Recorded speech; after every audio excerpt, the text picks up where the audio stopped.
थंडीचे आहे दिवस, गॅस पेटवलं, ठेवलं, त्याच्यावर भांड्यामध्ये ओतलं तेल आणि हाताने चेक करून बघितली वाफ निघत आहे की नाही, म्हणजे तेल गरम झालं की नाही. तेल झालेलं होतं गरम, म्हणून तिथे टाकली थोडीशी आपली कस्तुरी मेथी.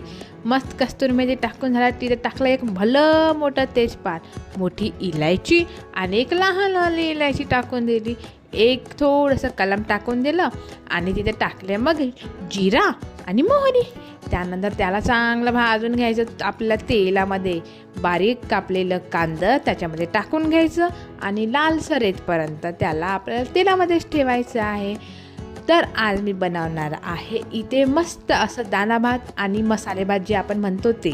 तर आपले इथे कांदे शिजलेले आहेत, इथे टाकून घ्यायचं आहे टमाटर. ओके, टमाटरला शिजू द्यायचं आहे आणि त्याच्यामध्ये मी टाकलेलं आहे जिंजर गार्लिक पेस्ट. 5 रुपयाचं भेटते पॉकेट, टाकून द्यायचं. काय मिश्रण करत बसायचं, छान आपण ढवळाढवळ करून घ्यायची. त्याच्यामध्ये टाकायचं आपल्याला हळदी पावडर, त्याच्यानंतर टाकायचं मिरची पावडर आणि पुन्हा एकदा आपल्याला चांगल्या प्रकारे त्याला मिश्रण करून घ्यायचं आहे. हिवाळ्याचे दिवस म्हटल्यावर छान हिरव्या भाज्यांची असते मेजवानी. तर तुम्हाला जे आवडते ते तुम्ही तर टाकू शकता. मी गाजर, फुलगोबी आणि टाकून घेतले मटर.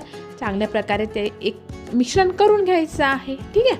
त्यानंतर आपल्याकडे असते तांदूळ छान धुवून घ्यायचे आणि ते टाकून घ्यायचे त्या मिश्रणामध्ये टाकून घेतल्यानंतर छान परतून घ्यायचं, जेणेकरून सर्व मसाले त्या तांदूळ आपण जे टाकले आहे तिथं लागायला हवा. बरोबर.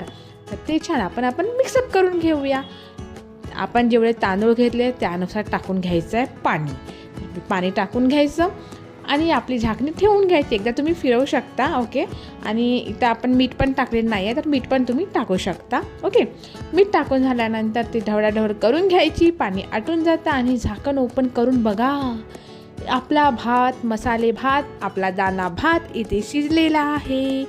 गरमागरम सर्व करायचं आणि मस्त असं खायचं. तर मी केलेलं आहे गॅस बंद. याला करूया आपण सर्व आणि आपल्याला तोंडाला पाणी सुटेल एवढं छान टेस्टी मसाले भात, दाणा भात, जे हिवाळ्याच्या दिवसामध्ये खूप फेमस असते, ते झालेलं आहे रेडी. मस्त असं मी सर्व केलेलं आहे प्लेटमध्ये आणि सोबतीलाच आहे त्याच्या गाजरचा हलवा. रेसिपी कशी वाटली नक्की सांगा. भेटूया नेक्स्ट व्लॉगमध्ये.